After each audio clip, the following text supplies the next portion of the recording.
This video is sponsored by Hungry Minds. By the late 1800s, America had transformed into a different kind of country. The Industrial Revolution replaced farms with factories and towns with towering cities. Steel rails stitched the nation together. Coal powered everything, and millions of immigrants poured in, chasing the American dream. Between 1850 and 1900, the U.S. population more than tripled. Urban centers like New York, Chicago, and Pittsburgh ballooned into overcrowded industrial powerhouses. But feeding that population became a logistical nightmare. Fresh food spoiled quickly, and rural supply couldn't keep up with the urban demand. So the new solution was industrial food production, preserved, packaged, and able to be shipped long distances. Canned meats, condensed milk, jarred vegetables, anything that could be stored, sold, and consumed at scale. It wasn't just efficient, it was highly profitable, and it was completely unregulated. America didn't just industrialize its workforce, it industrialized what we ate, and the cost was hidden in every bite. In 1902, there were no safety labels, no ingredient lists, no government watchdog. Just trust and a lot of blind luck. A glass of milk could be laced with formaldehyde. Canned peas were dyed bright green with copper sulfite. Bread was whitened with alum. Candy for children was often colored with lead salts and arsenic. Even meat was freshened with borax. And yet, there were no laws, no warnings, no one to stop it, until one man had enough and formed a secret team of human guinea pigs to expose the truth. So how do we go from feeding people poison by accident to doing it on purpose with a government stamp of approval? And who were the forgotten men who risked everything to make sure we knew what we were eating? And if the FDA was created to protect us from corporations, why does it now protect the corporations from us? Let's try and find out.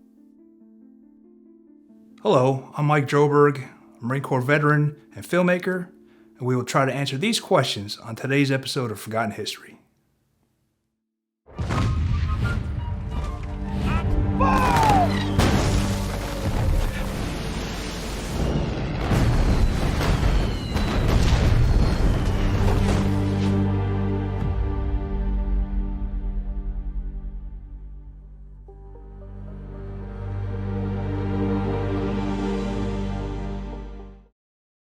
At the turn of the 20th century, food in America was a gamble.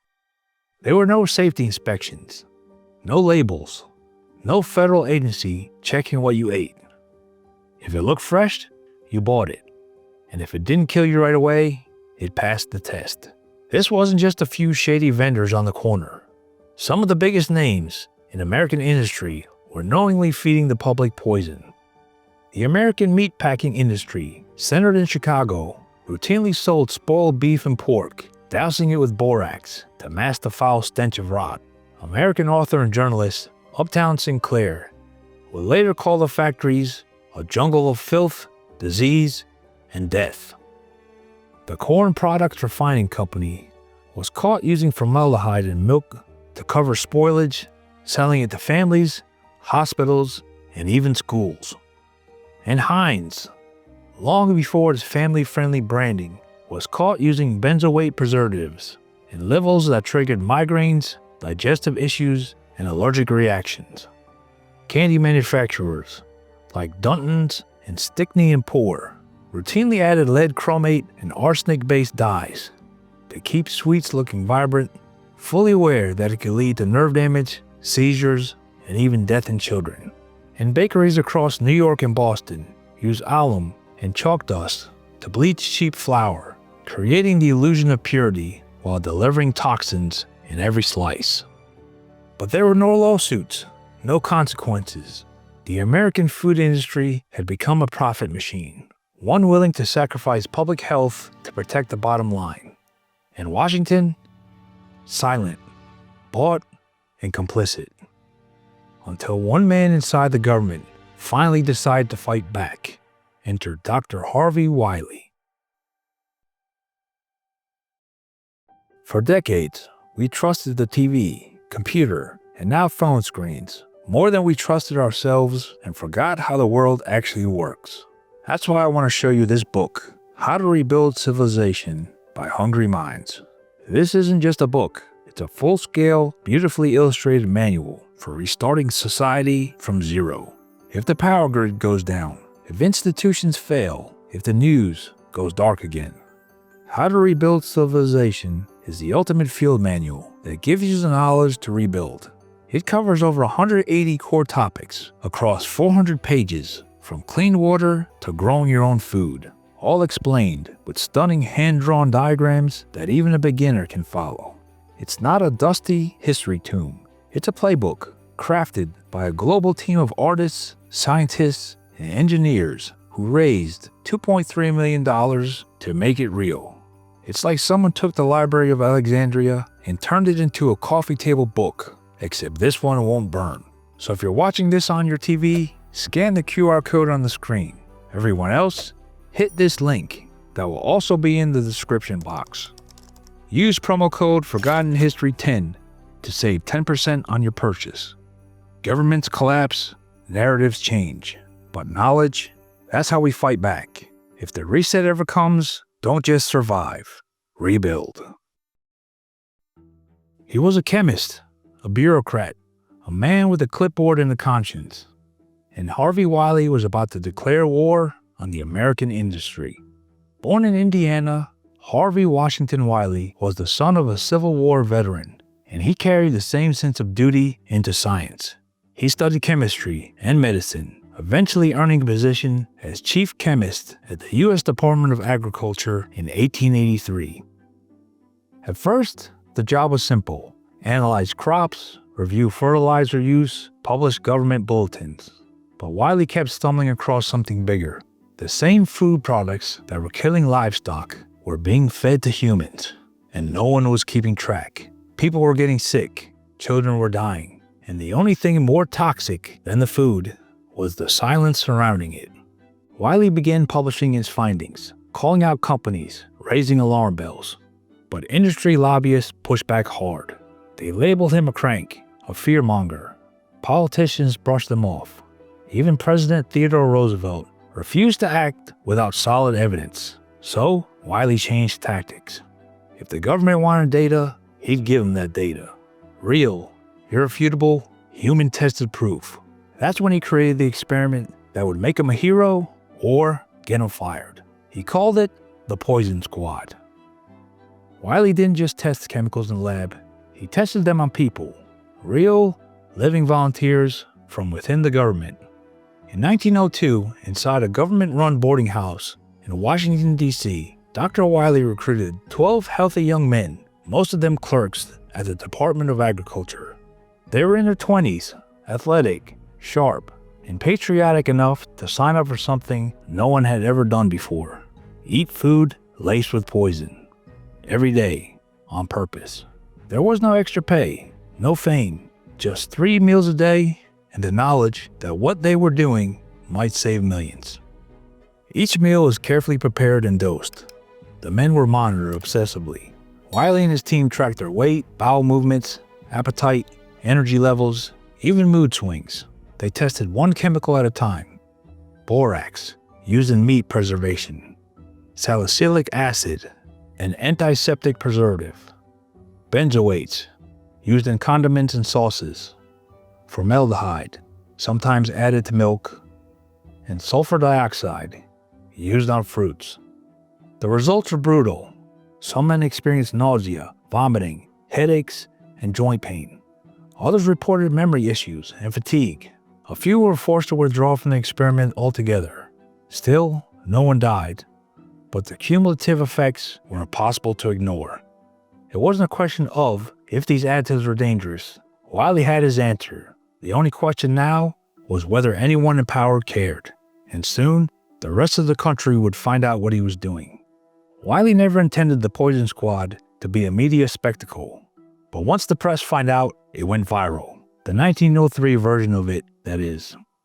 Newspapers across the country seized on the story. Headlines blared. Government clerks eat poison for science. Uncle Sam's Human Experiment, The Poison Squad, Real Men, Real Meals, Real Danger. The public was horrified and fascinated. Letters flooded in from citizens demanding food safety laws. Church groups, women's clubs, and civic organizations rallied behind Wiley. Mothers began refusing to buy certain brands. Political pressure mounted. Wiley had done the unthinkable. He made food safety a national conversation. But with visibility came enemies.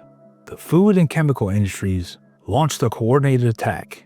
They called Wiley a quack, claimed that the additives were perfectly safe in moderation, accused them of wasting taxpayer dollars. Lobbyists lined the halls of Congress. Some offered bribes. Others threatened funding cuts. One food executive even called Wiley a menace to American enterprise. But Wiley wasn't just a chemist anymore. He was a crusader, and he had the public behind him. Still, the political battle dragged on for years, until a series of high-profile scandals finally forced the government's hand. Amongst them were the beef scandal during the Spanish-American War. The U.S. Army was supplied with spoiled, chemically treated meat by big packing companies like Armour & Co. Soldiers called it embalmed beef. Many got sick, and some died. General Nelson Miles testified before Congress, confirming the meat was unfit for human consumption. Public outrage exploded. This scandal directly implicated both the corporations and the government. Then, Uptown Sinclair's book, The Jungle, published in early 1906, graphically exposed the filthy, disease-ridden conditions in Chicago meatpacking plants. Roosevelt received hundreds of letters from enraged citizens demanding reform. Roosevelt sent federal inspectors who confirmed everything was even worse than Sinclair described. Coca-Cola and patent medicines was also an issue. The growing patent medicine industry was selling unregulated elixirs filled with alcohol, cocaine, morphine, and toxic fillers. Coca-Cola itself came under scrutiny for cocaine content. Public health advocates pushed back, arguing these unregulated drugs were addictive and dangerous, especially to children and the poor. So in 1906, the law Wiley had been fighting for finally reached the president's desk. It took 4 years, thousands of pages of data, a national media frenzy, and the suffering of 12 brave men. But the system finally cracked. In June of 1906, President Theodore Roosevelt signed the Pure Food and Drug Act into law. It was the first federal legislation to ban misbranded or adulterated food and drugs in interstate commerce. For the first time in American history, the government had the legal authority to stop companies from poisoning the public. The act gave power to Wiley's Bureau of Chemistry to inspect food factories, seize dangerous products, and take legal action against manufacturers. And Wiley? He became a national hero, dubbed the father of Pure Food and Drug Act. But the celebration didn't last. Almost immediately, corporate lobbyists moved to gut the law. They pushed for acceptable levels of harmful preservatives.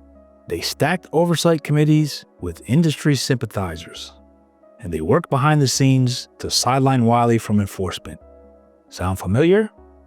The same men who had mocked him now smiled in his face while carving loopholes in the law he helped create.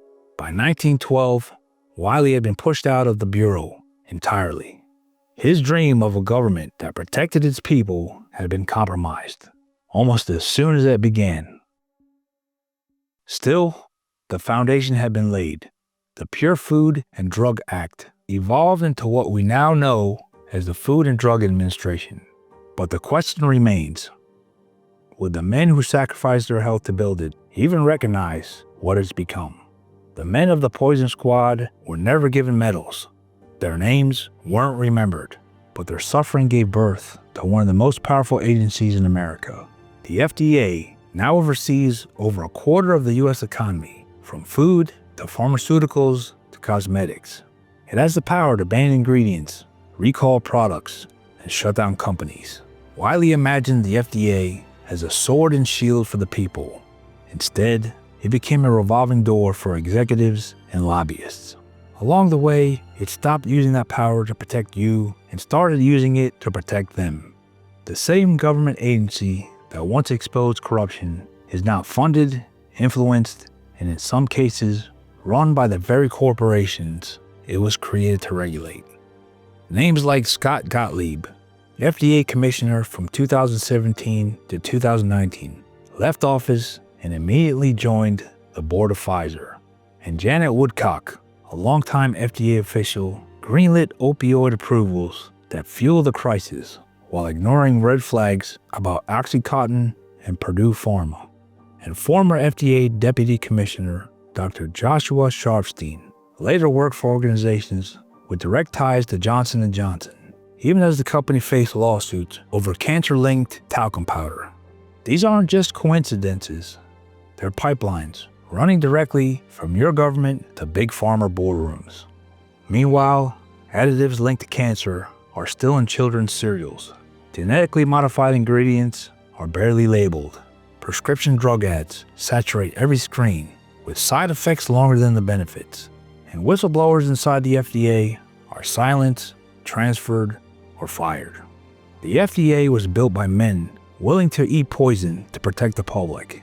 Today, it rubber stamps it for profit. And that's the tragedy of the Poison Squad. They won the battle, but we lost the war. So here's the question. If the FDA was born from sacrifice, but now protects profits over people, who's going to hold them accountable? Tell us what you think, because silence is how it started last time too. Thank you for watching Forgotten History. Please like, share, and subscribe. If you have any comments or show ideas, we'd love to hear from you. Thanks again.